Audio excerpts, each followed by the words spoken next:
वाल्मीकि रामायण के बाल कांड का पहला सर्ग एक बहुत ही पवित्र और ज्ञान प्रदान अध्याय है। ये अध्याय पूरी रामायण का आधार है, क्योंकि यहीं पे हमें पहली बार श्री राम के गुणों का वर्णन मिलता है। महर्षि वाल्मीकि, जो तपस्या और ज्ञान के लिए प्रसिद्ध थे, एक दिन अपने आश्रम में देवर्षि नारद से मिलते हैं। नारद जी, जो सब लोगों के झाता हैं और हर युग के ज्ञान को जानते हैं, वाल्मीकि जी के अतिथि बनते हैं।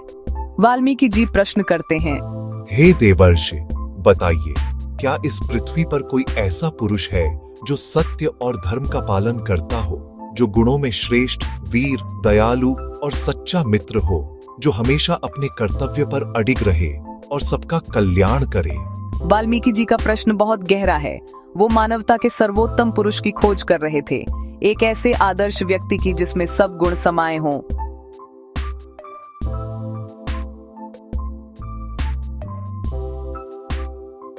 मुने, ये सब गुणों से युक्त एक ही पुरुष है।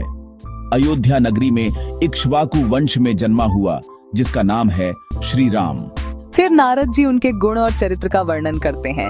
राम सत्यवान है और अपने कर्तव्य के प्रति निष्ठावान हैं, वीर हैं, पर हमेशा विनम्र और दया से परिपूर्ण, अपनी प्रजा के प्रति स्नेह रखते हैं, अपने माता पिता के आदेश का सदा पालन करते हैं, अपने शत्रुओं के प्रति भी मर्यादा और सम्मान रखते हैं।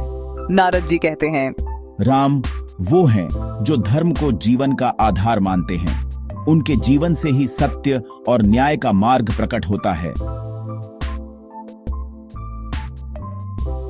नारद जी राम के गुणों का सारा वर्णन करते हैं, उनके वनवास से लेकर सीता हरण, रावण वध और राम राज्य तक। ये पूरा वर्णन एक संक्षिप्त रूप में वाल्मीकि जी को देते हैं, ताकि उनके हृदय में राम कथा लिखने का संकल्प जग जाए। इस सर्ग के अंत में वाल्मीकि जी राम के गुणों से प्रेरित होकर सोचने लगते हैं, मैं इनके चरित्र को अपने शब्दों में अमर करूं, ताकि संसार हमेशा उनके मार्ग पर चले। और यहीं से रामायण लिखने का बीज वाल्मीकि जी के हृदय में बनता है।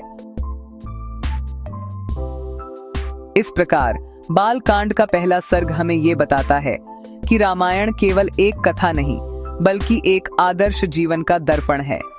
वाल्मीकि का प्रश्न और नारद का उत्तर हमें सत्य, धर्म और मर्यादा के मूल तत्व समझाता है।